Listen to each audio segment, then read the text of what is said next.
inspire. Visit howtoacademy.com and sign up for our mailing list to see and to check out more events like tonight. Be the first to know about new events, offers, all that kind of good stuff. So I encourage you all to check us out. We're thrilled tonight to welcome two giants, Frank Miller.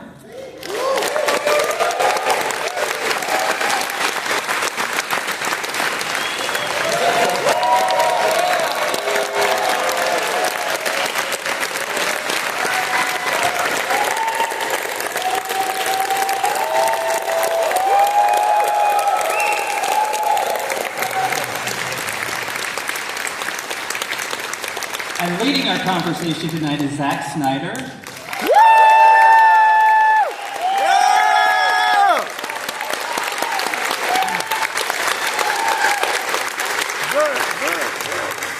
I'm going to keep it short. His new book, Frank's new book, is called Push the Wall, and if you haven't picked up your copy, I encourage you all to do so, and stick around afterwards where we'll try to sign as many copies as possible. So ladies and gentlemen, please welcome again Frank Miller and Zack Snyder.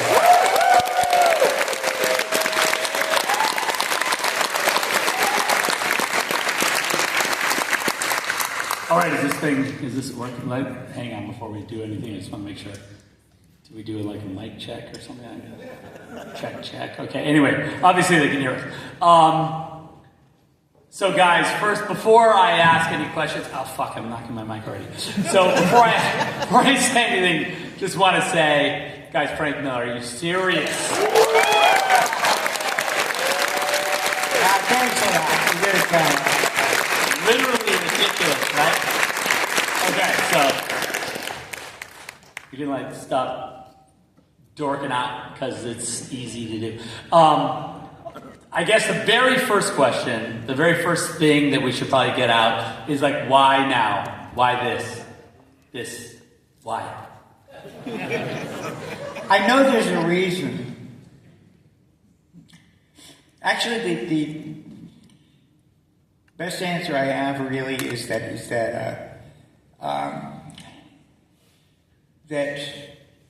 my dear mentor Neil Adams, when he died, I remembered something that he had a conversation he and I had in San Diego one year when I pulled him aside and I said to him, I said, Neil, you know, I was just a dumbass kid from Vermont when I first met you, barely 20 years old. And I came in with a collection of really lame drawings to show you. And you told me, boy, these are really lame drawings. And you're never going to be any good. And you say you're from Vermont, go back there, you know, pump gas, and just get on with your life. You don't have a chance. And then when I said I wanted to show him, I wanted to come back the next day with more drawings, he said, sure. And I kept doing this, and he eventually got me my first job. Right? Yeah, that was definitely tough as nails and generous to a fault, really. Because he had he kept a whole crowd of us, wannabes and gonna-bes, going. But he was always a father figure. And years passed, and I was bombing along doing Daredevil comics. I saw him at thanks a lot. I talked with him at San Diego Comic Book Convention, and I said, Neil, all these years, you know, you've never asked me for a damn thing. And you've always been generous again and again to me and to basically a generation of us. So I gotta ask you, what can I give you back? Without missing a beat, Neil, a working class guy who was very centered, knew himself very well, and he just said, do it for the next guy. He said, pass along what you've learned and give the next guy a hand. And well, this book is my attempt to answer Neil's call that way.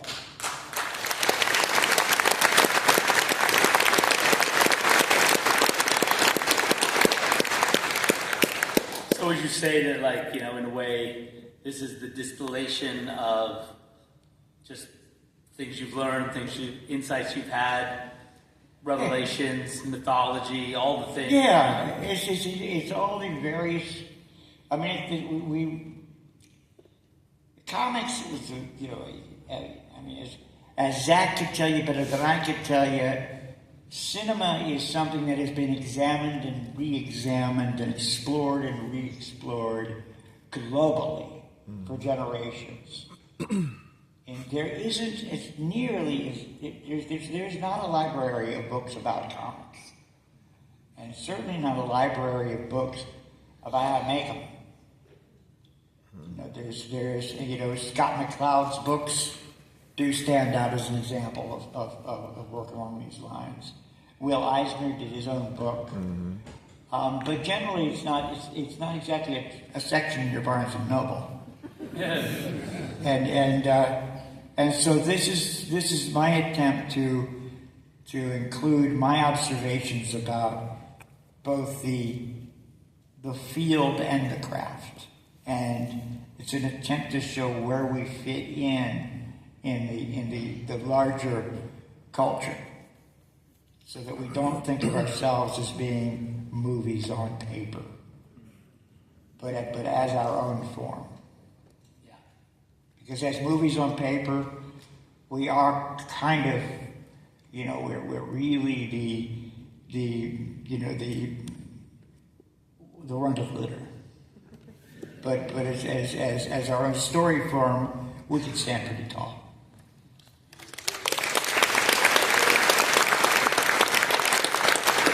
Thanks a lot.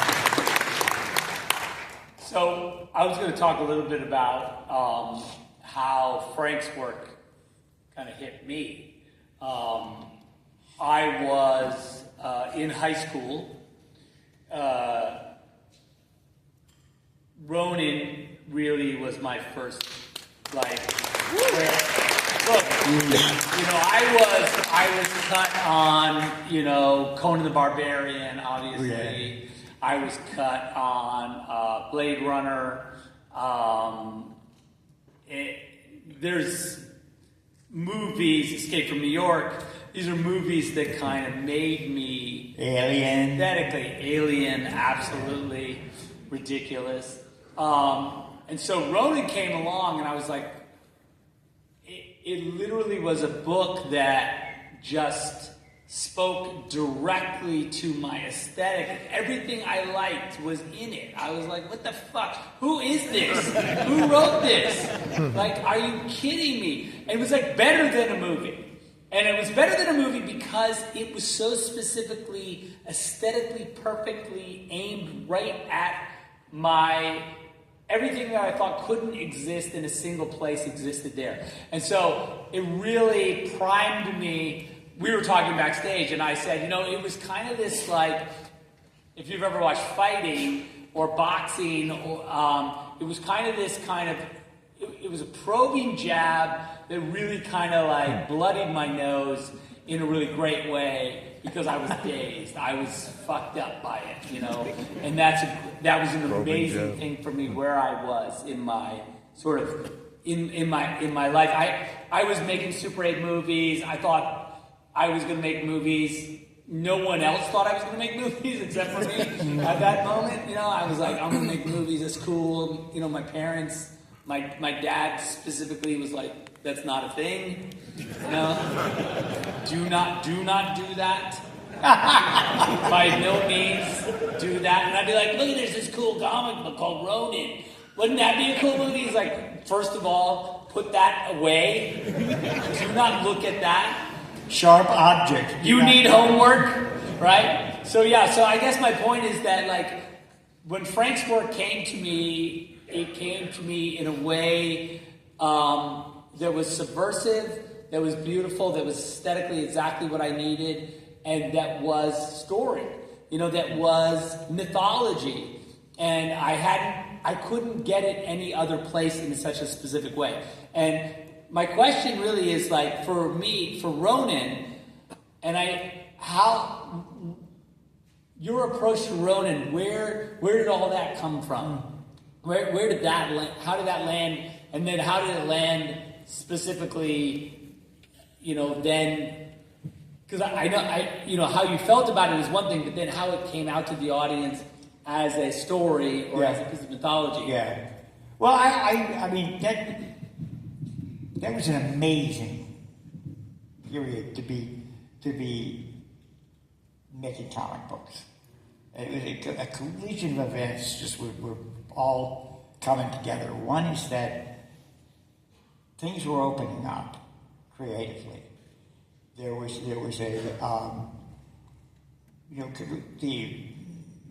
there were a bunch of new comics publishers out there, and among the two major publishers, DC and Marvel, there was a desire to stay in the game as these new publishers were starting to draw talent away, and the fans were getting excited by seeing things that just weren't the same. At the same time, the right in Manhattan, a British firm, Forbidden Planet, opened up its first bookstore. Yes. And basically the pearly gates opened wide because all of a sudden I was able to see comics from around the world just flood in. I was sharing studio space with Walter Simonson and Howard Chaykin, and I was a young buck just finding my way, but they were a terrific influence. So I was being filled up with all of these influences,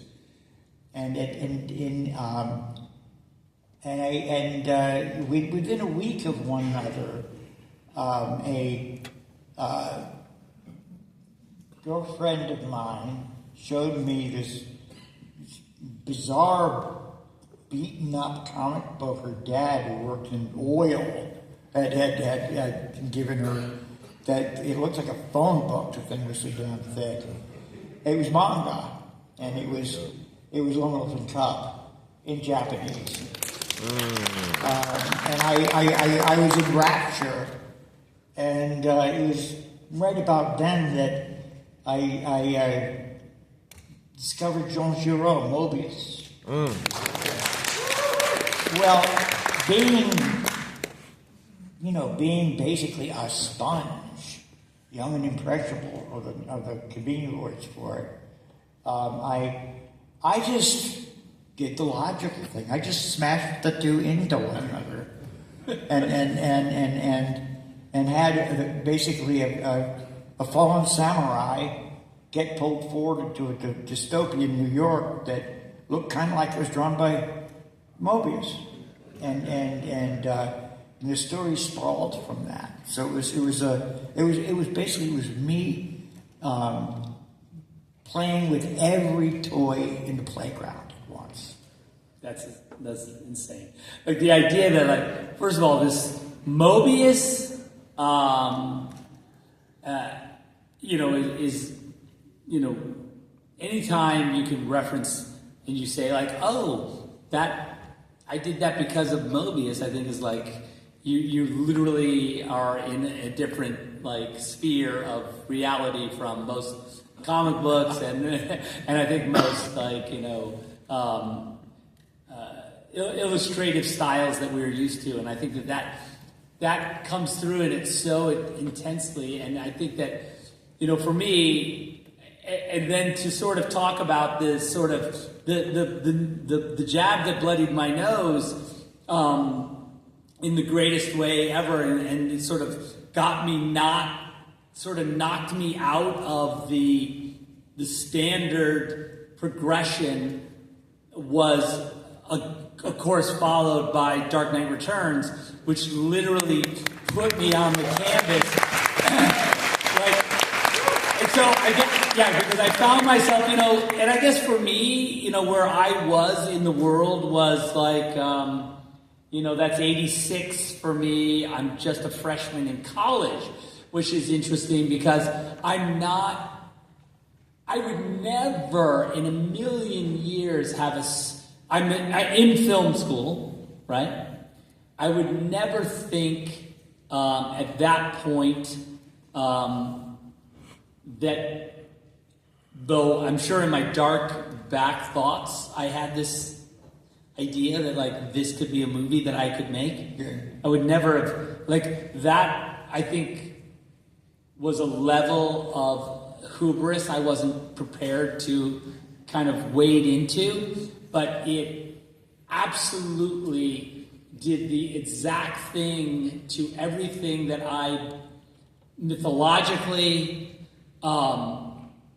the poetry of the thing, the rain on my chest is a baptism, right? I smell their fear and it smells sweet. Like, I'm like, what the fuck? Who the fuck? Are you kidding me? Like, I'm literally like, yeah, I'm reading this comic book and like, it's for me, it was exactly the thing. I read Watchmen, and Watchmen is cool. Well, obviously, I love Watchmen, but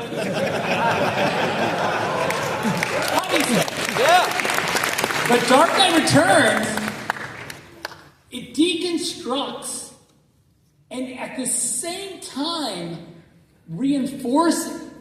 It doesn't destroy the genre. It actually does the opposite. Right.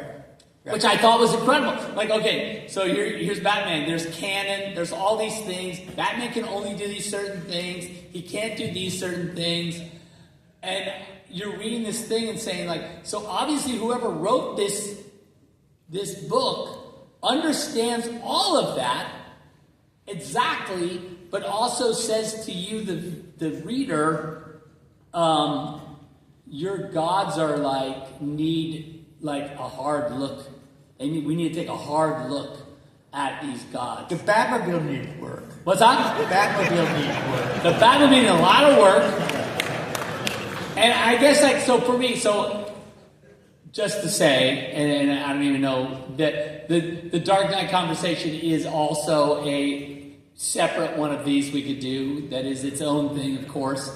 But, so here I am, reading this and thinking to myself, like, as a fan of Watchmen, but thinking to myself, like, the hero remains, right? Yeah. The hero remains. And that was the part that really kind of struck me, that the genre was not, it was deconstructed but not destroyed, which I thought was really incredible. So I'm sorry, help me with that.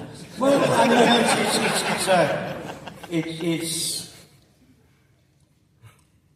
well, what happens when your car really needs some serious work? I mean, they take the engine out, they take it apart, and they put it back together, and they fix what's wrong with it, and they do all the body work you need, etc.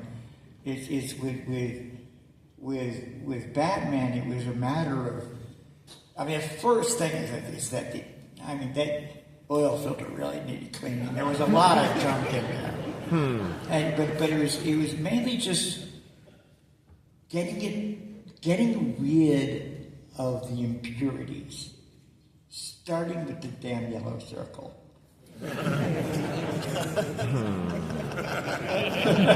I had more difficulty on that issue than on any other issue. because I was told, no, you can't do that. It's a trademark. And I said, no, it's also a target. So it looks really stupid. It makes the bat look really kind of squirrely and little. And it's like, no, it's got to be there. Great thing about comics is, you know, at least then was that people weren't always watching that closely. So I was able to have Batman get in a really bad fight and get beat up and torn up really bad. And so what does he do? He crawls back to that cave, and his costume's cut to shreds, so he just puts the old one on and goes back out, and nobody noticed. Yeah.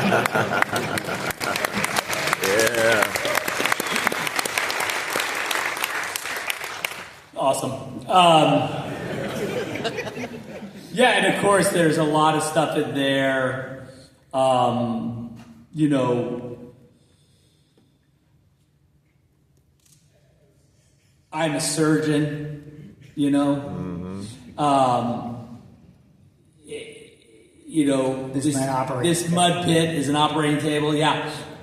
Stuff that, like, for me, as I read it, you know, there wasn't. It's a mix. I guess it's the mythological, like, it was a real mythological coming home for me, because, like, it was like you had taken a thing that was right in front of all of us. Right, what I mean? Batman was right there. It wasn't like a hidden, like, you didn't pull something out of the back reaches of mythology and go like, oh, look at this is cool, you should all learn about it. It was literally an icon anyway. Yeah. And you said, you know what?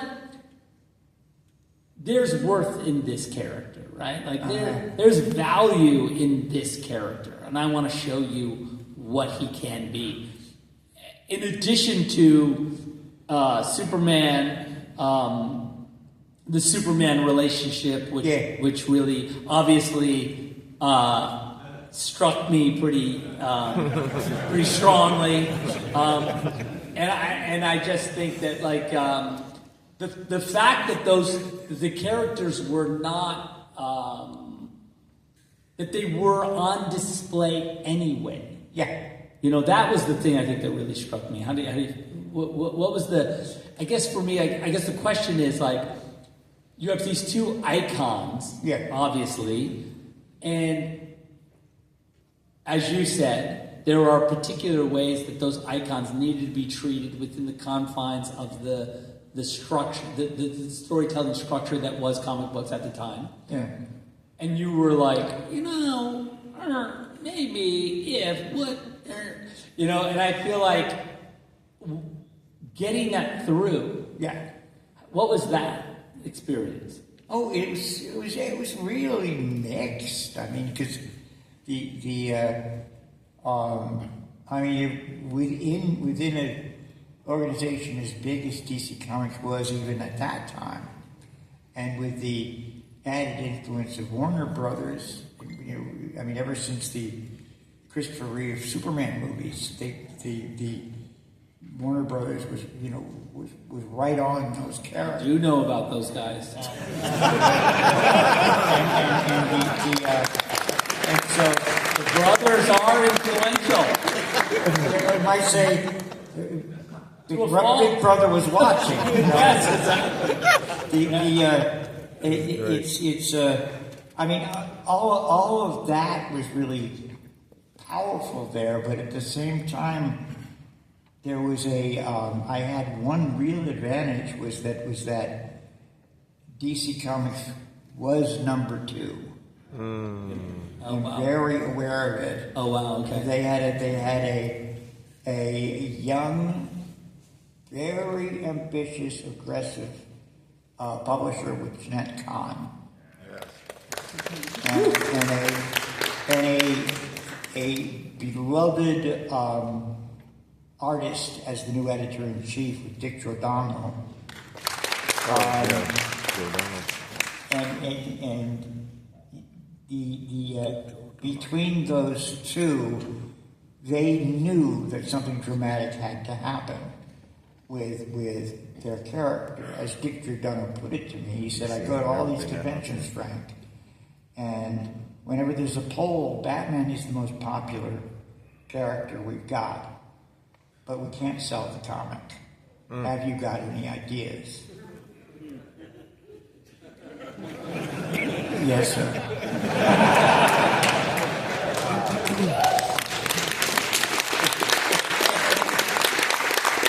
And from then on, things flowed very directly. I mean, I honestly did just once I realized that it was the simple move of making it was Batman's 50th anniversary at the time. The simple move of making Batman as old as his legend would change everything profoundly by moving it into the modern world, which, by the standards of the time, made it science fiction, and polarizing though by having Batman come out of retirement as this cranky old bastard who's just not as patient as he used to be, and naturally putting Superman in a very compromised position because he was always the conservative of the pack, and he was always the one who kind of just look. He had one planet blow up. He just wanted things to stay calm, and so to me they were natural opponents. Then all those other wonderful characters just started crawling into the book all by themselves. I took the clue from what Neil Adams and Denny O'Neil had done with Green Lantern, Green Arrow, to make Green Arrow a complete lefty loon, and there were places for just about every conceivable character to be positioned in it, and all the while I introduced what's called a Greek chorus, which is an audience that talks to the audience to tell you what's going on, using little TV screens, and that gave me a way to make film. Put in all kinds of political parody. I got to make fun of everybody, and at the same time, they were giving you the basic information you needed to follow a very complicated story. It was a case where everything lined up right as it went along, and it was just an unforgettable thrill ride of a project. So, would you? I guess I'm going to jump off of that just to say, I'm going to keep it right here. But do you think that, coming to the book now, it makes me wonder what advice you would have? Okay, so I'm a young Frank Miller, of course not Frank Miller, that's ridiculous. I'm not a young Frank Miller, I'm a young idiot. And I want to write a comic book, I want to write a story. Yeah. What do I need to think about? I like mythology. I like cool shit. I think, but I just can't. I don't know where to start. How to do it. Oh boy. Maybe I shouldn't. Move back to Ronin. Gas. My parents said they would let me stay, so I may go back. Look, the main thing is you gotta live and breathe making stories. You gotta know it. It's what you want. It's like being a musician or something. It's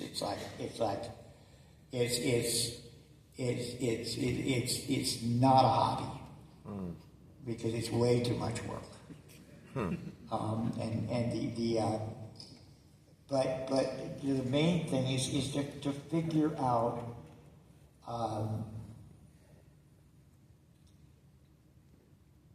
something that you've got bugging you that isn't the flavor of the month. That isn't what you think everybody's going to want. But something that bugs you enough so it's worth devoting months and years of your life to. And be willing then to enter into a very risky life, like both of us have. Because a creative life is not an easy ride. Yeah, having the will to suffer, I think, is the first thing. You know, like, you have the will to suffer, then maybe you can now, from there, you can go forward. Yeah. But unless you have that, that's like a prerequisite. Looks like you're kind of like, you're going to beat yourself up, you don't care about food. Yeah, okay, you can go forward. I mean, any of us you talk to, like, you know, who've been through who've done what Zack and me have done and pursued this course, could probably tell you horror stories that we've lived through, you know, of just dark, bleak times and scary times. So it's something you've got to take on, and it's very much like deciding that you're going to be,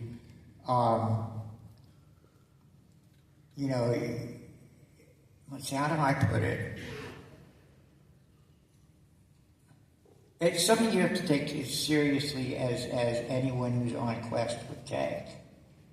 I mean, for instance, I had a my mother was an interesting example in that she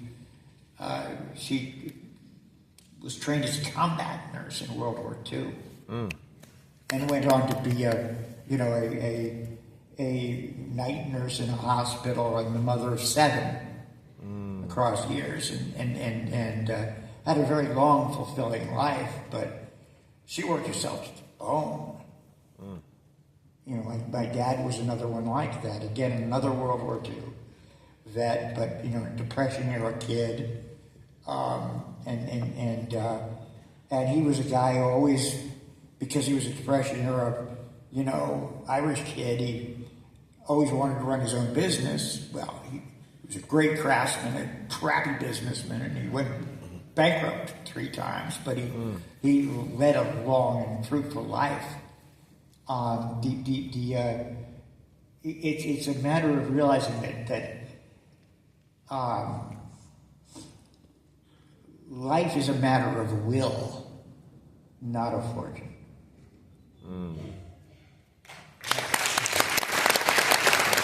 Yeah, it's funny because, like, you know, the characters, sort of the experience of making stories, and I don't mean to sound goofy, but like, there's so many characters. It's not a lonely world, right? Because there's all these characters talking to you constantly, saying like, "I want make a movie out of me, make a story out of me." Oh God, motherfucker! Oh, yeah. Like, you know, and you're like, "Okay, look, I got Batman first. You're on the back burner." Yeah. Marv. But yeah, it brings me to like, okay, so for me, I'm let me look at my chronology. I have a small chronology I wrote down.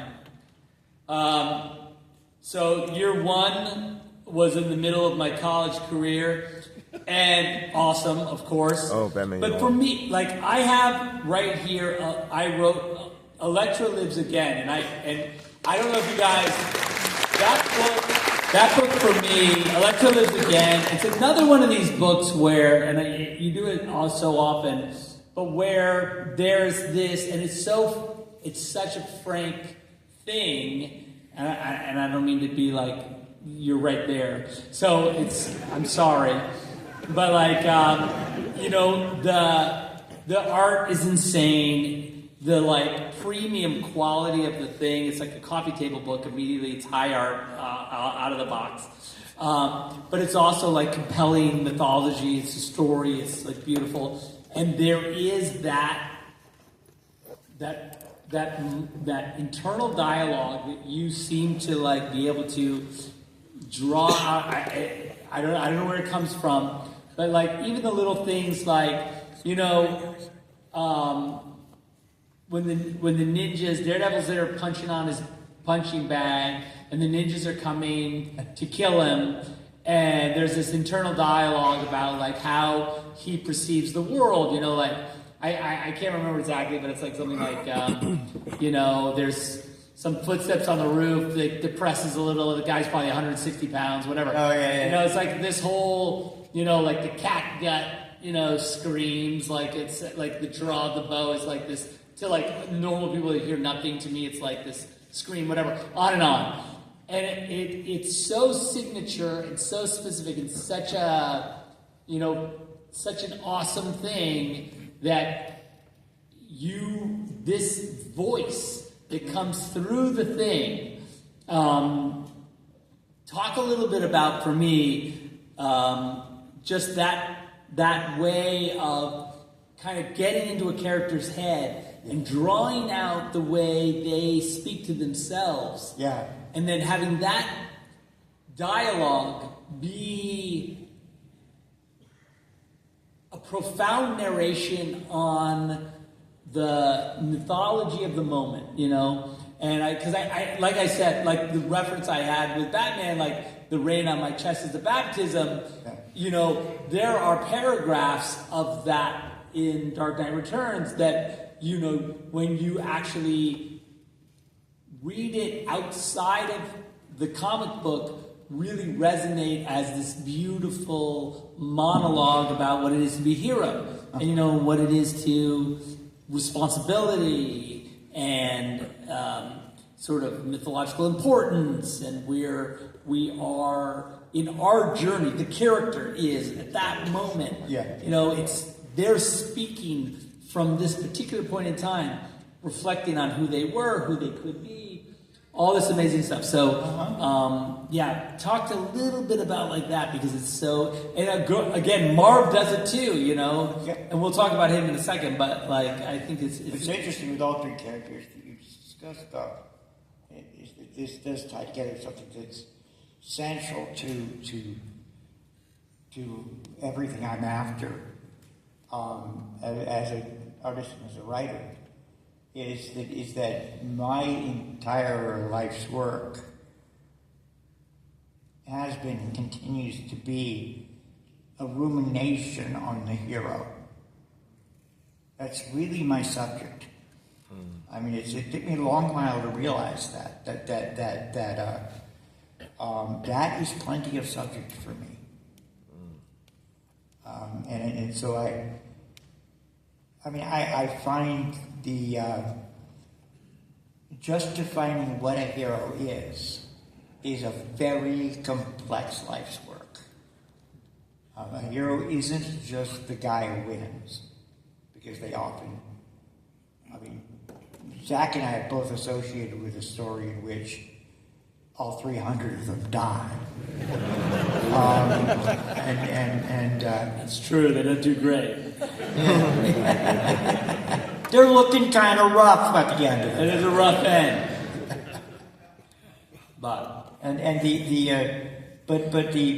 main thing is that it's in the struggle that the hero is defined, not in the victory, and so that alone is a subject that has so many complications and variations and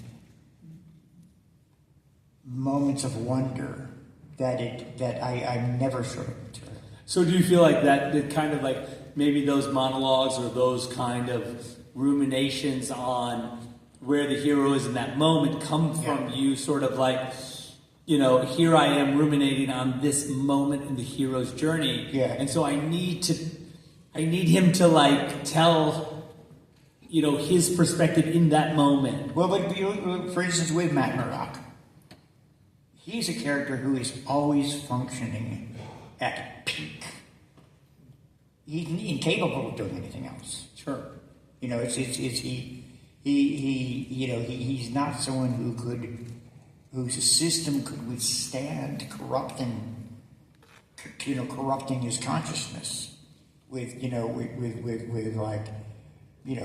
not the kind of guy who could be lazy or get drunk or any of that. He's always functioning in complete clarity, and at the best of his rather spectacular abilities. The Spartans were characters. The Spartans in 300 were characters who were always functioning to be the ultimate disciplinarians and the perfect warriors. You know, Batman is the ultimate overachiever. He's the guy who, you know, what did he have? A bunch of money and 2 dead parents, and he made himself like the coolest scientist, the best crime fighter, this, that, and the other thing. I mean, let's keep in mind, he's the superhero who needs a car.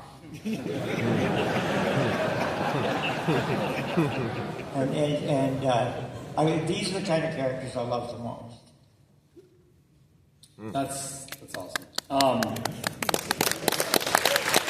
so, you know, I guess for me, you know, we have like, look, there's Hard Boiled, you know,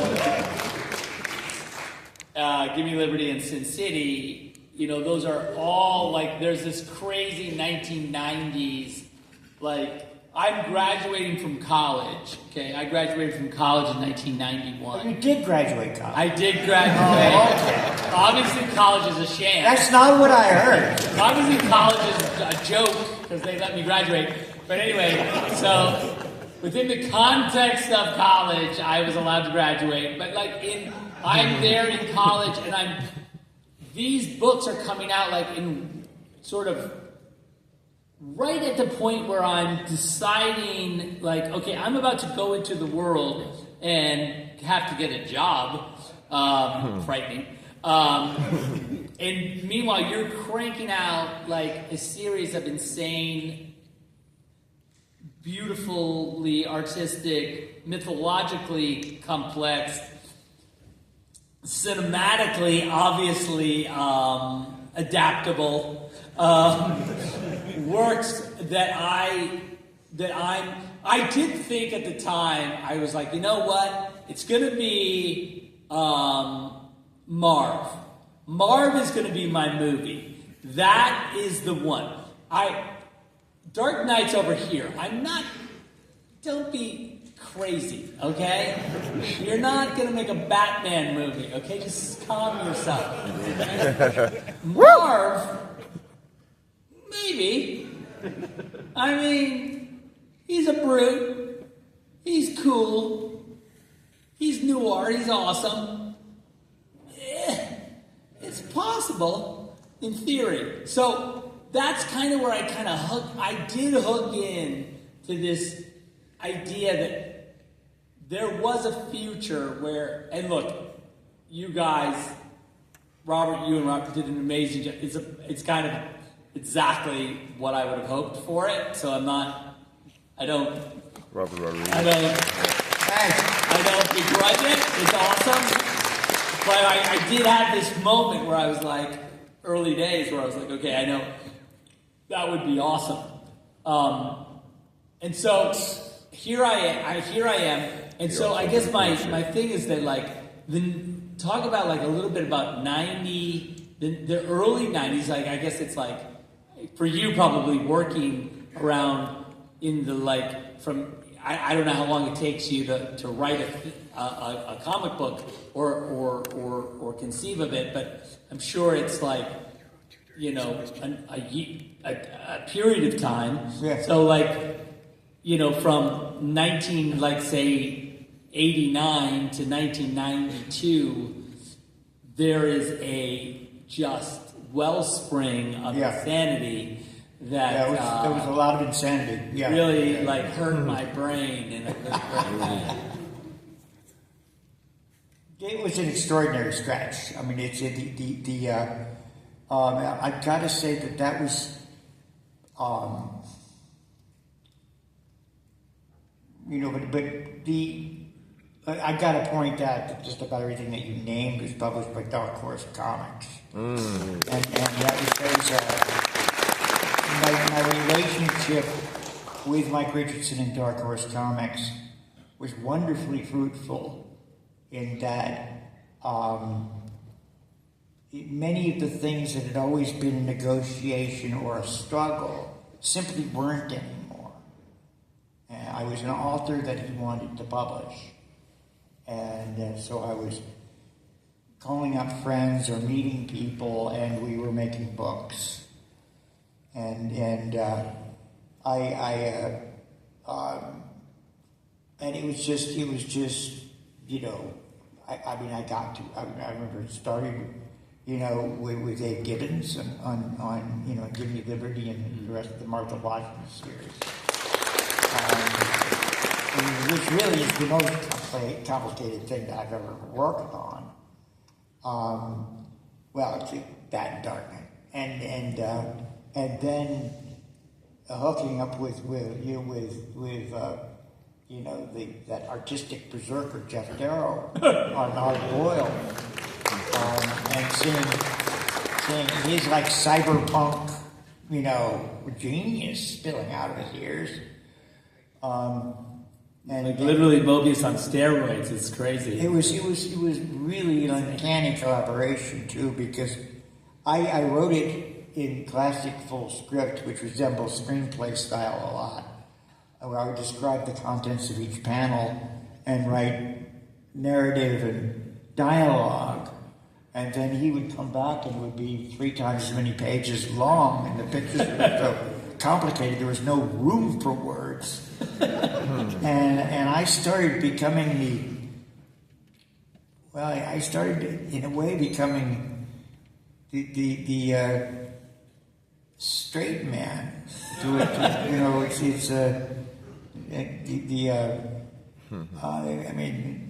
Many of you are old enough, your parents might have told you about George Burns and Gracie Allen. I was definitely the person who said very little, but I tried to make the words I said very, very biting and very deliberately, ridiculously understated. And I replanned the story as it went. It started out as being very much a Blade Runner-esque, very, very serious, even Harlan Ellison-esque science fiction story. And I realized later it became a study on what human consciousness is, and the idea of a living entity realizing that he'd never been alive, which is where the story really got interesting to me. Cool. It's kind of a pre-AI. Yeah, before we called it that. Yeah. Yeah. These books were rocking along. Another one was a book I did with Simon Bisley called Bad Boy, which was done in like 3-page monthly installments as a serial, that was that was another one. It was a time of free flowing ideas. And no one was really talking about other media, plans for any of this. I don't think we were thinking of them. We were just kicking down kicking down the walls and seeing where we could take comics. There was no oh, this could be a movie. Well, sometimes it would pop into mind. Chat, a conversation. But it's cool that it's not. I like that. I like that you guys are like, no, we're just like, look, these idiots in Hollywood, maybe one day they'll get wise to our thing. But for now, we're just like... Well, we were doing our own thing. Yeah. It's like, I don't think anybody was... I don't think, Robert Crumb was running around at any point saying... Dude, you also just read Hardboiled and be like... when you look at Hardboiled and really look at it, you're like... It's okay, unproducible. This is unproducible. This is not a movie. Absolutely, yeah. Anyone who tried to make this into a movie is going to, bankrupt the studio, obviously. But, lovingly, sometimes lovingly bankrupt the studio, passionately bankrupt the studio. That's cool. That's cool. Yeah, no, that's amazing. And then I guess, for me, obviously, eventually I read this book called 300 that you wrote. You like it? What's that? You like it? I liked it a lot. I really did. I liked it a lot. I thought it was cool. It's, I tell the story quite a bit, but Why'd you give it that happy ending? I kind of think it does have a happy ending, but that's just, Yeah, it does. It does. I'm twisted in that way. It does. Absolutely. 300 Spartans gave their last breath to defend it, I think, is what they say in the thing. But I was having this meeting with this guy, Gianni Nunari, who is a producer on the movie. Yep. I was having a general meeting with him. I had been a fan of the comic book anyway. In my humble abode, I had quite a love affair with it, and I noticed that he had it on his desk, a copy of the comic book or the graphic novel, the bound version, the hardcover version, and it was a general meeting, ridiculous meeting. I had not made Dawn of the Dead yet. I was kind of just like a commercial director, and they were like, "Oh, you should have meetings in Hollywood. I guess people have meetings to find out." To this day, I'm not 100%. I'm glad I had the meetings, but you go in and sit down, and they'd be like, "Well, what kind of movies do you want to make?" You'd be like, "I want to make cool movies," and they're like, "Great." Which ones? And you're like, "I don't know." The ones that no one wants to make, I guess. So anyway, I'm in his office and I see 300 and I go, I want to make that into a movie. And he goes, "Okay, but what's your take?" And I said, "Well, just exactly that." and he just still was like, "Okay, but so what does that mean?" I opened up that one image of Leonidas at the end, where he's screaming and the arrows are flying at him. Oh, yeah. And I'm like, that, but a movie. And he said, "Okay, I guess I understand what you're talking about, but maybe not." And I remember, anyway, we got a script, we made some artwork, started to talk about it. He's like, "You got to meet with this guy. You got to meet with this guy, Frank Miller. Yeah. You got to meet him." And I was like, "I don't want to meet him." And he's like, "What are you talking about?" I see, Zack said I don't want to meet with any of those scummy comic book people. That is not true. I was literally petrified.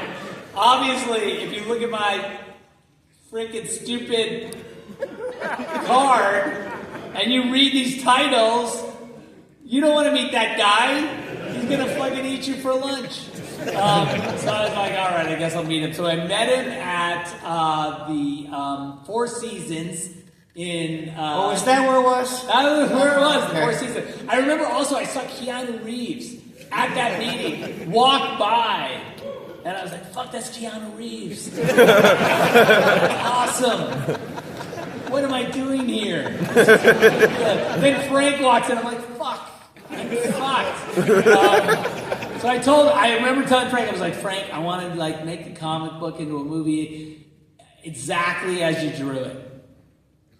I don't know how else to tell you, but I'm going to do my damnedest to make this comic book exactly as it is into a movie." And he was like, "What else have you done?" I'm like, "Well, nothing." He's like, "All right." Well, no, but no further than that, because I gotta. You're forgetting something. Great. Because I quizzed him. Oh, true. And he had done his homework. And he knew everything about it inside and out. That's true. That was I had tried to care. And by the way, it wasn't hard. The reality is, it was a embarrassment of riches that the fact that I had that as a potential thing And then finally, after the meeting, I talked to Gianni, and Gianni was like, yeah, I talked to Frank. Frank said that, like, hey, if you guys can figure it out, that could be cool. Yeah. And we took it around all the studios, and the studios said, well, no, we don't think this is interesting, because at the time, there was a movie called Troy. Troy, yep. Yeah. That's right, Troy. Yeah. At the exact time.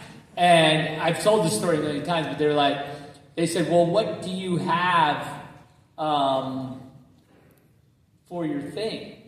We have Brad Pitt for Troy.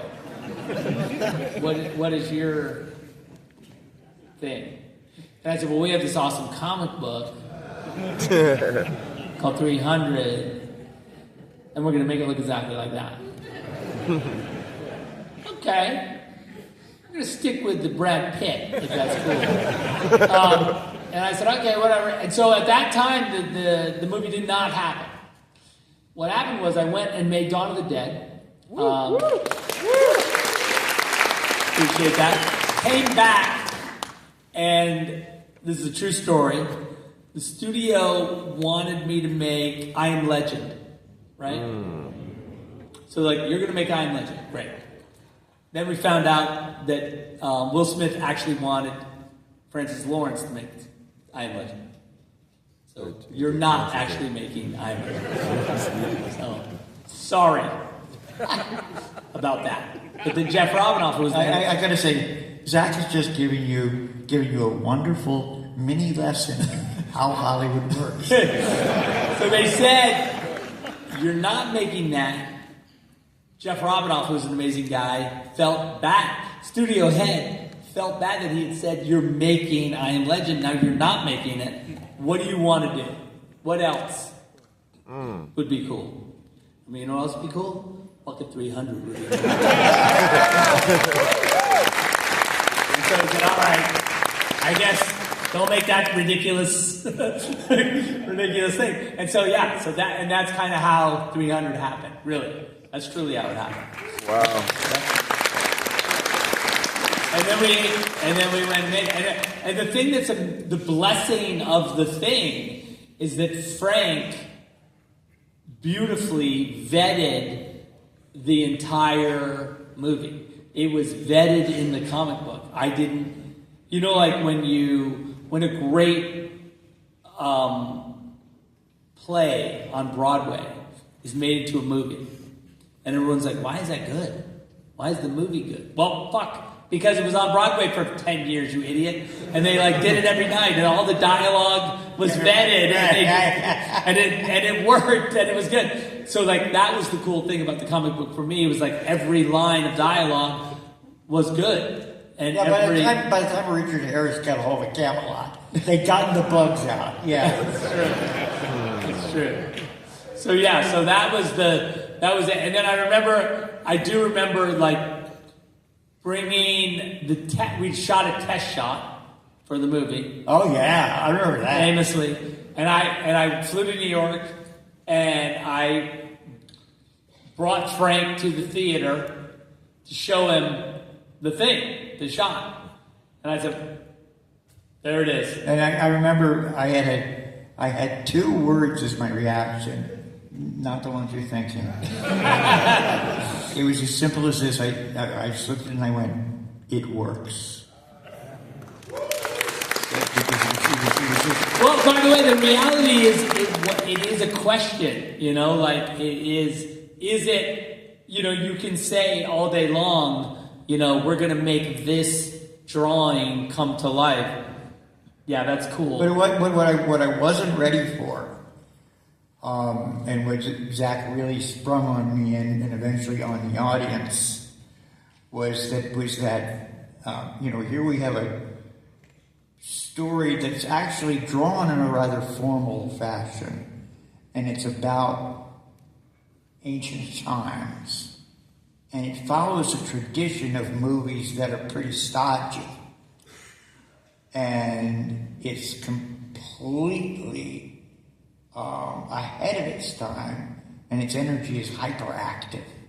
So it's like that's that I think was absolutely key to the powerful audience reaction at that. And also, I think the thing that you wrote. Kudos, Mr. Snyder. What's up?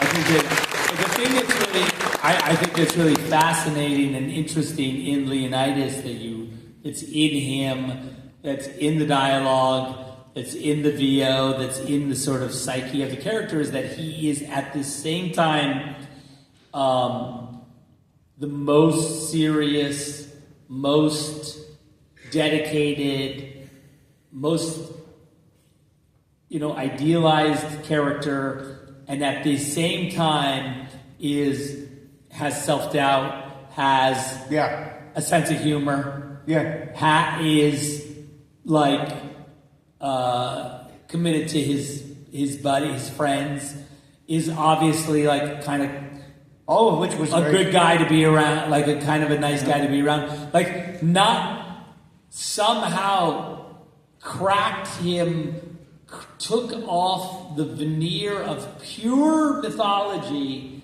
and let him sort of live in the pages. And I think that allowed me to make a character that was. Well, these are all aspects that are very Spartan. And clearly, if you study anything about soldiers, so much of is also true of any military entity.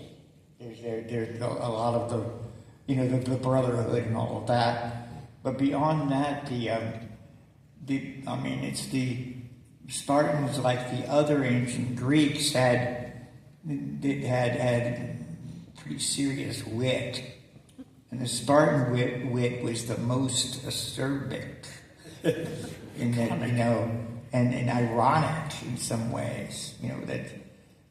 What other people would say, our arrows will blot out the sun, then we'll find the shade. Yeah. That's very dry. Very dry. No. But very hilarious. Yeah. That's cool. It's funny because I've said often in interviews or whatever, I always talk about the fact that, Bruce Wayne, Marv, and Leonidas have a common, they're similar characters, and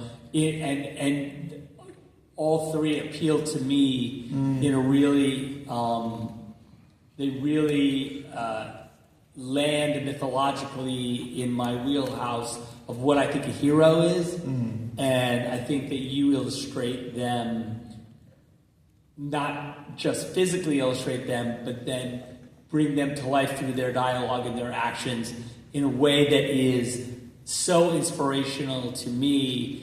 I find those characters creeping into everything I do. Right, yeah. And I just want to hear a little bit about like that sort of archetypal hero character, and how for you, like whether it's a building up or a tearing down or an examination, like how do you what is your relationship to those guys? There's an examination that runs through it all, and part of that examination is kind of taking the clock apart to figure out how it works, and then to me the most important work is putting it back together so it works better than it did before, and getting rid of all the extra parts and cleaning all of them. Do you think that are those parts? Have they been accumulated over time? I.e., that okay, here's the kind of pure version of the character, and now as it's been interpreted over time, people have glued on their points of view, their whatever. Yeah, not in the case, obviously, of Marv, who didn't exist in any form before he gorged out of my id.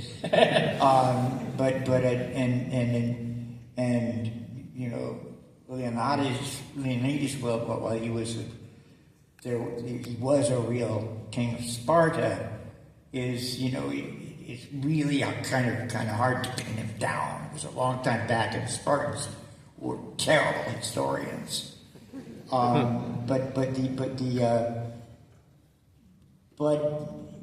the since all these characters are functionally fictional, it's to come onto them with fresh hands means you are to a certain extent recreating any of them when you do them.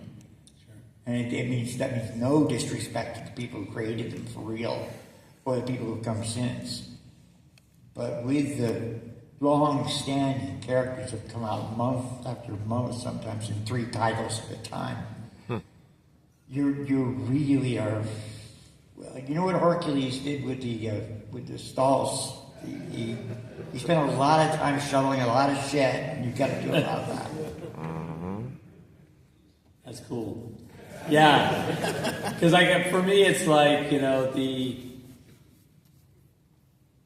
more iconic the character, the more baggage they have. Yeah. But then the cooler they are.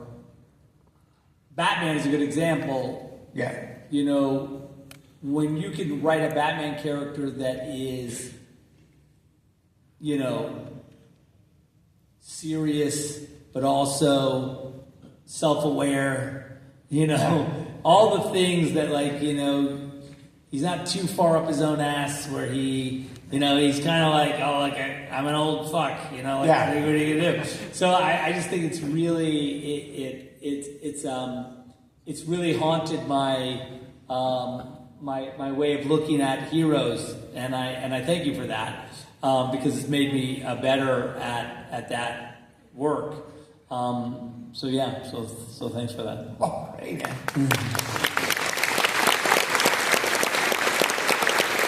Thanks, Matt. Yeah, talk a little bit about now. You know, what do you think? Also, just like from a story standpoint, as we're laying out, or as I'm thinking about story, or as you think about story, like, what do you think are the like main things that you should keep in mind? Look, you know, of course, and you said it before. First of all, you can't sleep because the story is fucking with you constantly. Yeah. You can't eat because you're not hungry because the fucking characters are like constantly yimmering in your ear about like, come on, write my fucking thing. But that aside, how do you, like, now practically sitting down, what do you feel like how do you like, the first like marks on the white piece of paper? Yeah, first marks is like, it's really,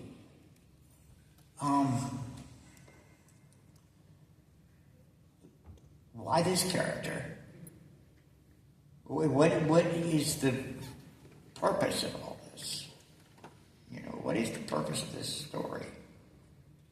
And you know, then once you get a sense of what that is, you first put together your character, and you don't have to get too far into that, but just a general idea where you're going with this character. But then figure out what kind of world that he or she is in.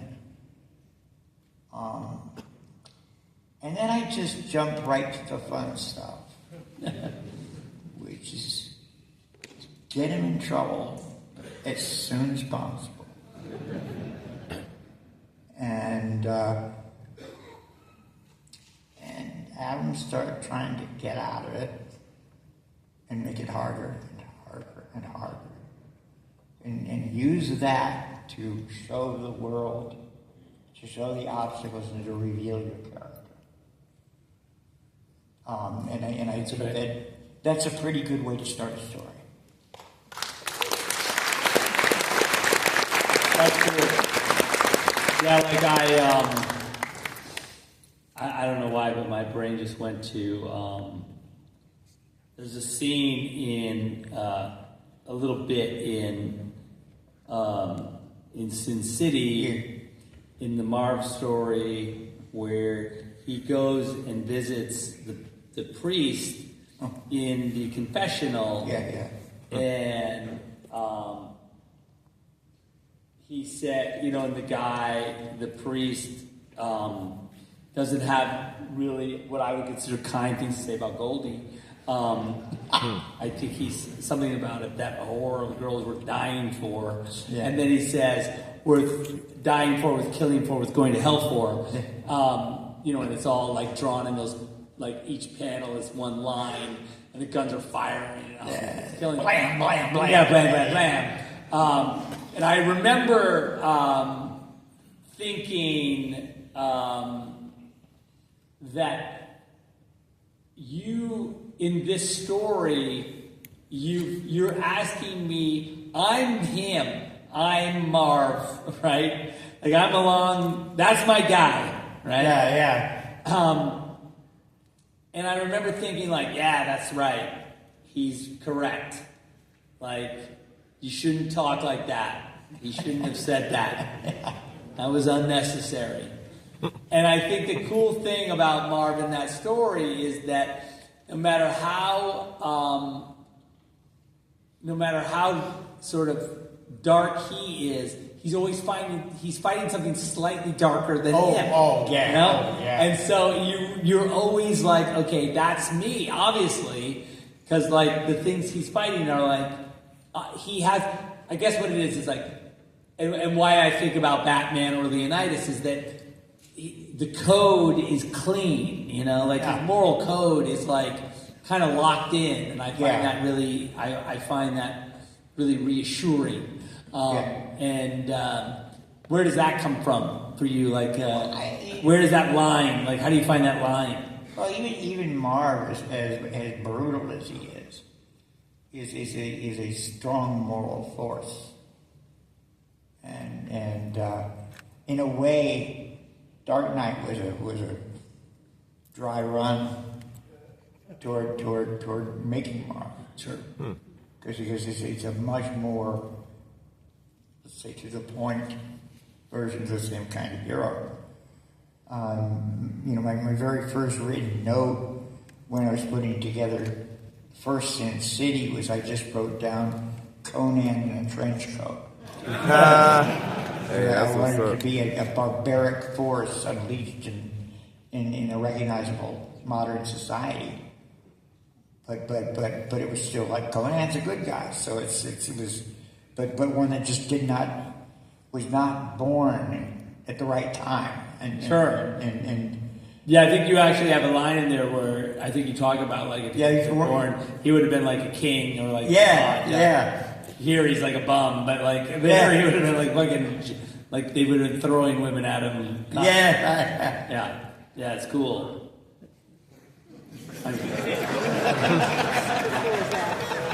Relatively cool. But that's super awesome. I also like, there's that great line when he goes and visits his parole officer where she's like, you're not on your meds anymore, and he's like, that's okay, I'm cool, like it's good, I need to be clear. It's kind of cool. It's like that whole thing of like he's like a medicated like Conan the Barbarian, but like he knows like, okay, now I need to do my Conan shit. I need to remove the like shackles of the modern society because I need to do. But meanwhile, you've just seen him beat the crap out of 40 armored cops. True. And that was when he was on his medication. So now that's cool. Because like there is also that cool thing about like, and I don't know where this comes from in your mind about like this sort of scale of the heroes. I always liked that. Oh yeah, they're big. Yeah, they're big dudes, right? So like. And it's sort of represented in a lot of different ways. It's reoccurring.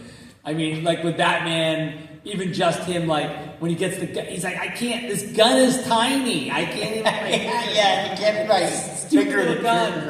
Yeah, which I thought was like, I remember reading that, just going like, this is cool. That's cool.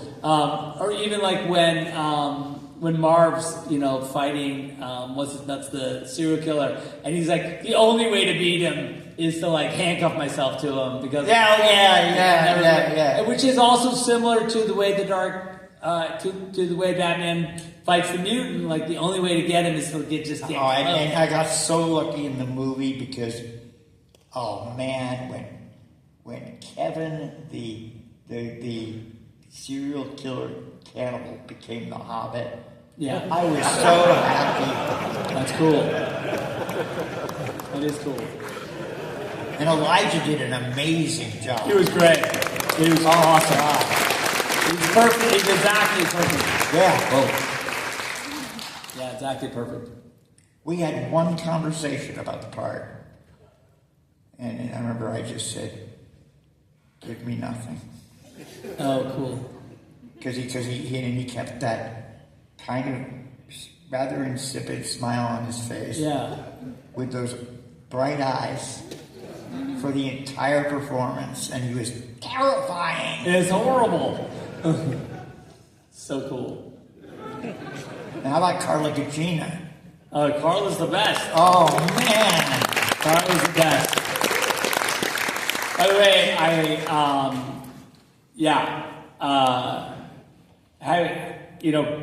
having worked with Carla myself, I just feel like she is, she's really like incredible sort of femme fatale, by the classic sense. She's got it is beyond everything else.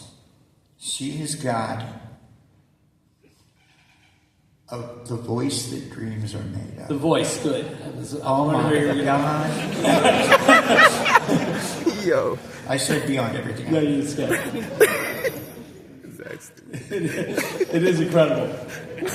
She also is. Zack stupid. For She's also very committed, like 100% in Yeah. on all of it, and Yeah. really gets, because she's really like classical actress and like, very, and it's cool that she in no way, like what I loved about her also is like comic books are as she has no, it's literature to her as well, right? Like she doesn't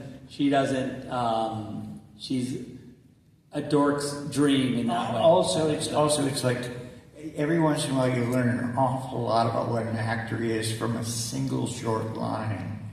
And you'll know exactly what I'm referring to here. She had one line in particular that to me just jumped out with like bright neon lights around her of perfection, is when she would said, "He eats people." With those big eyes staring. Her delivery of that was bone chilling. Yeah, which is a hard line. It's a really difficult. The assignment's difficult. Part of it was that her enunciation was always perfect. Yeah. No, she's Yeah. That's awesome. All right. Well, tell me also now. So, if you don't mind, we're all like, so we all have this now. This monument in some ways to Tombstone. it is. Don't call it a tombstone. Monument. I'm going to say monument. Like what? Like one of those monoliths in 2001. What do you It's want? about to That's make it's about to make a very high-pitched scream, That's cool. and we'll all turn into monkeys. That happened already. So, what's your hope for this for us? For the reader and for creators and for fans, and how do you want it to How do you want us to take it? I know how I'm going to, but how but. I hope first off that it would promote discussion about what comics are and where they fit in, what stories are, and how we make them. And I would hope that it would promote argument. Like he's full of shit, that kind of thing. But also I've got to say that I would like this to be. I hope this is not the. Basically, I'm counting on this not being the only book of its kind by a long shot, because there's not much of a library about analyzing what comics are and where they fit in, and where we can take them. And I'd like to see a bunch of books like this arguing with each other. Sure. Oh yeah, that's great. All right, so obviously you guys have all got this. I was going to take a couple questions from the audience. Apparently, people asked questions. They wanted to get some answers to the questions. If they're not in this book, then obviously they're probably in there. So I'm going to put my glasses on because I'm 100 years old. What's that make me? 20.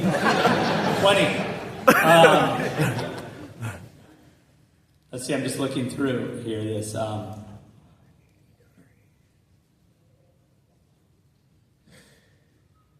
right, here, I want to do this one. As a creator, what are your views of AI? And how do you think it should be incorporated into the industry in the future? Yikes. I have no doubt it would be a profound help in bookkeeping.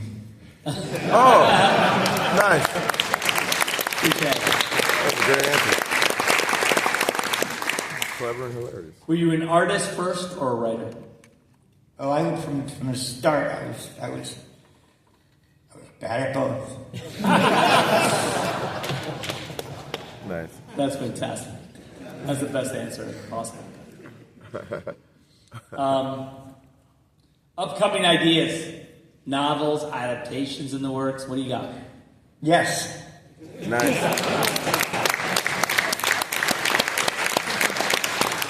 It's like Vanity Fair. Almost too similar.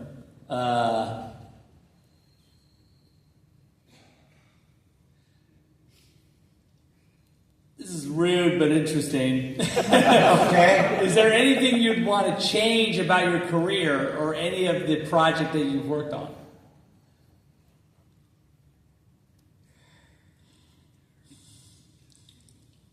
No. Let me answer that blank though. No, because those were my solutions at the time. And I find that mistakes are your best friends. They teach you the most.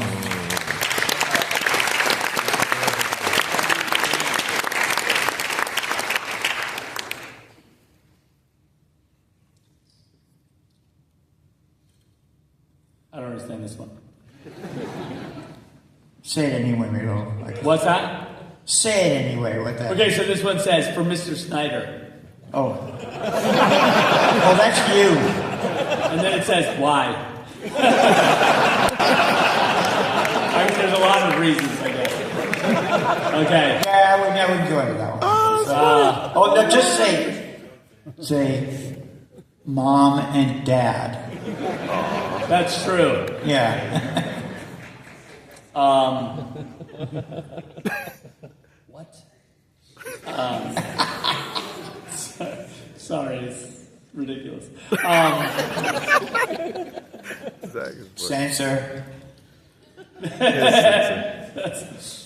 Okay, wait a minute. Okay, of all the comic book characters that you've written, which one challenged your perspective on morality the most? And how? very good question. Oh. Was that Yeah, which was character? that I'm sorry, I was going to ask, was that a shrink or a Buddhist monk who came up with that one? No. Like all the characters which are challenged. Yeah, which one challenged your perspective on morality? Right, probably, yeah. No, please suggest something. No, I was going to say, Diana. because like, right, it just made you think about it, probably, right? It's challenging. Feels like it's gonna be you regardless, because you're the.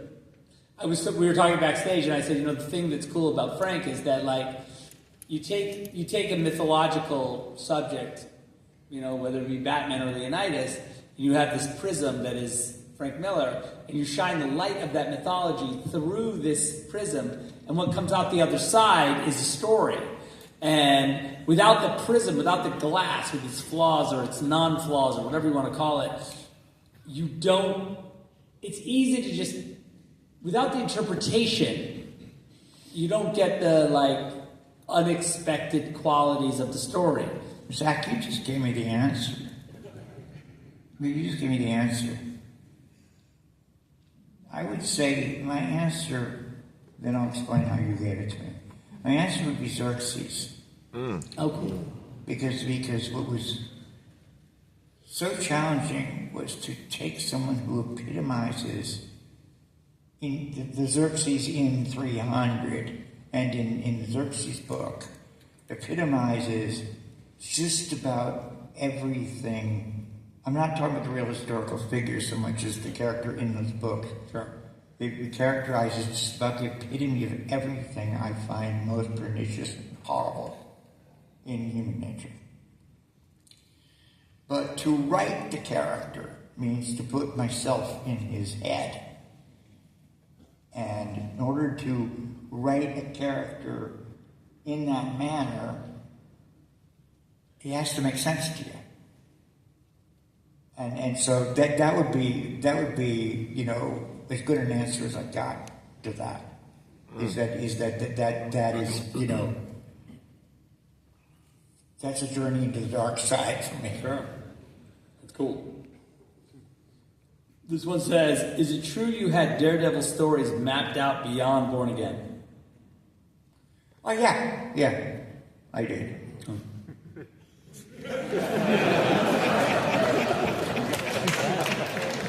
Let's go!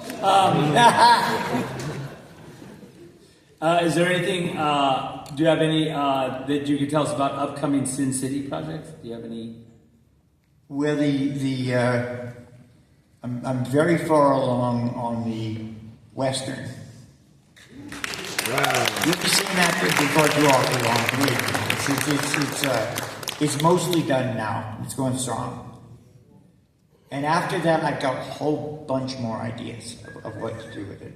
Sin City is ready for, basically, it's going to be like a new series starting, using many of the same characters and so on. But after, let's just call it, hiatus is going for more than a century. But you'll be seeing more Sin City. Thank you very much. How did RoboCop, working on RoboCop, kind of like, it says shape you as a writer, but I think the real question is how did it like expose you to the beast that is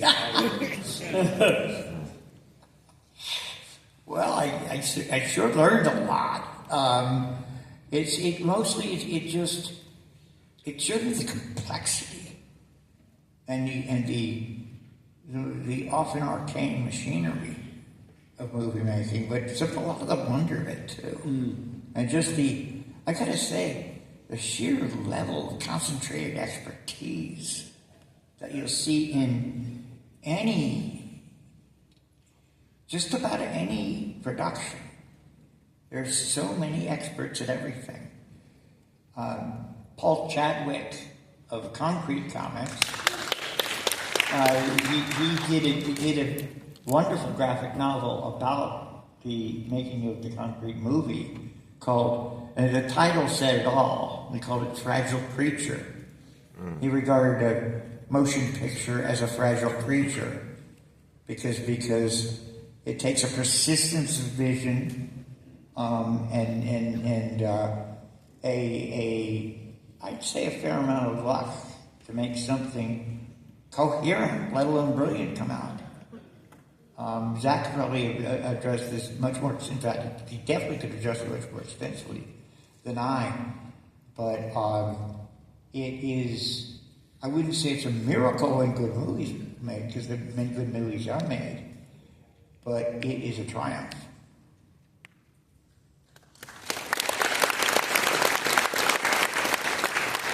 This one says, Zach, are you high? Not right now.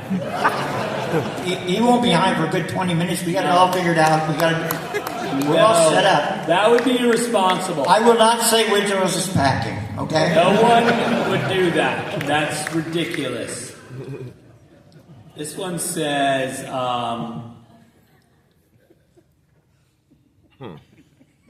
are comics still innovative and creative?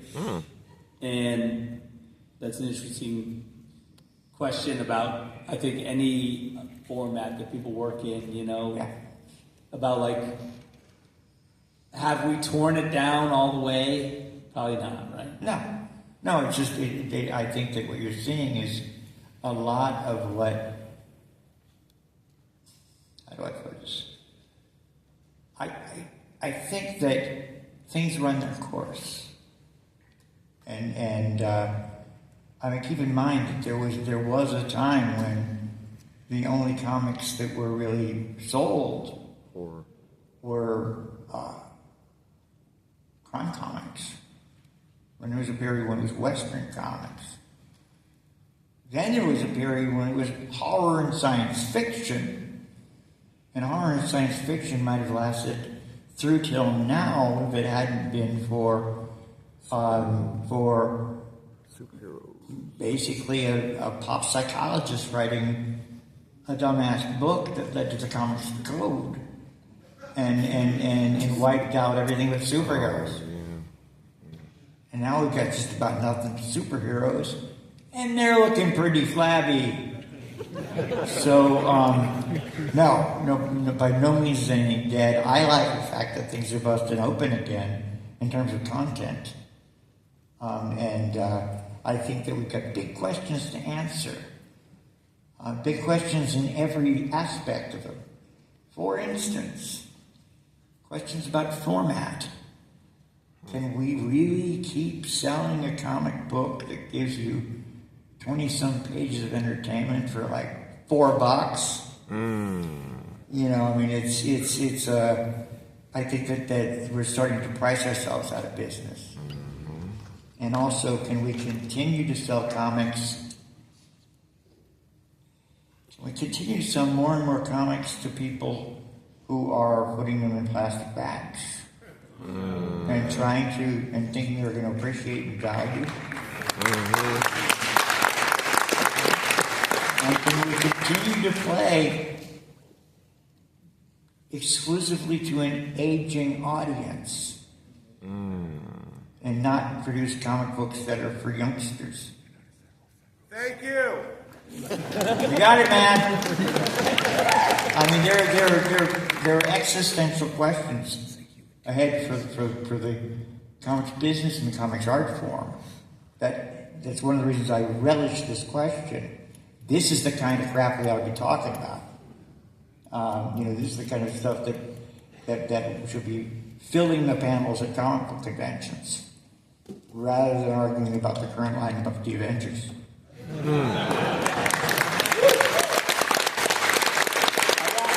got another one here that says, when are you both going to create a live-action Dark Knight Returns movie? Well, the good news is he's already finished the comic book. That's done. So the good news is the hard work is over. The heavy lifting, if you will. No. So, yeah, I think the answer is when they let us. I think that's the answer. Let's see what else I got here. That's ridiculous. Now I want to know. They said that again. Same thing again.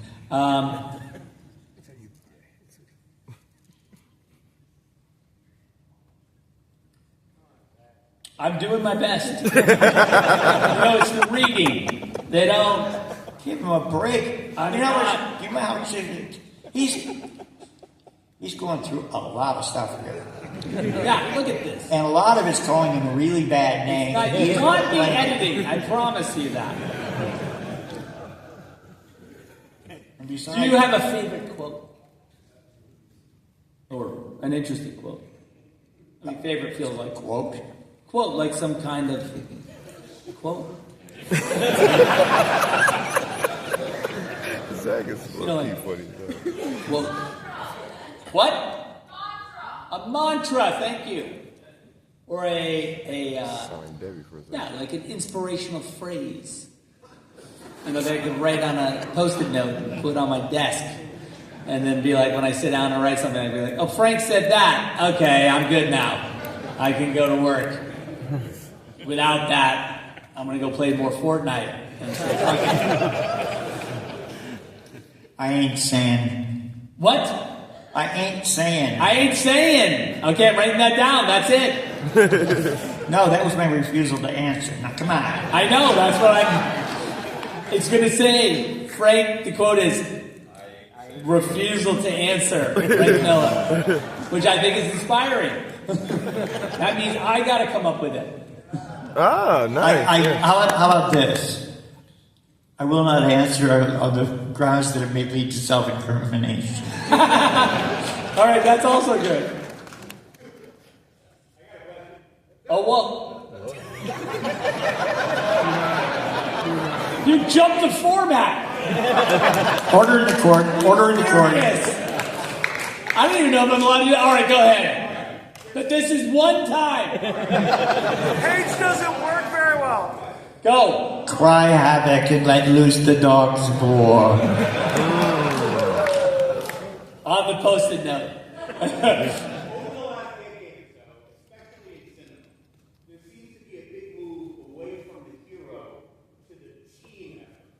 Ew. An example would be Superman is a hero. The new Superman scheme is just a guess. What's your take on this move away from? And I'm not sure how I feel about it. I grew up with heroes that were all I need is justice, and that's not necessarily true in the real world. And now, absolutely, it's a hero to beat your team. What's your view on it?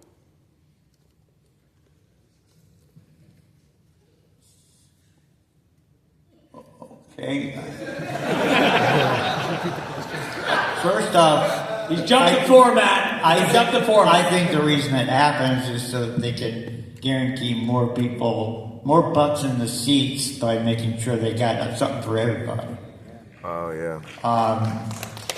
What my own personal preference, I like the loners.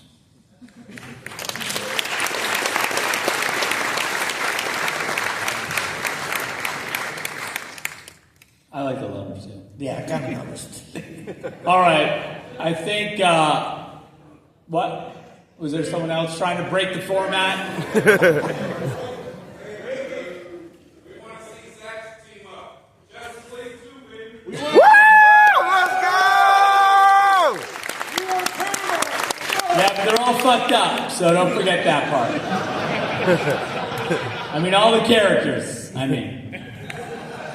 All right, you guys, we're going to wrap it up. I think the one thing I do want to say is that we got the Frank Miller American Genius documentary will be available to rent or buy on August 11th. Pre-order on Apple TV, so go do that immediately. Well, on August 11th.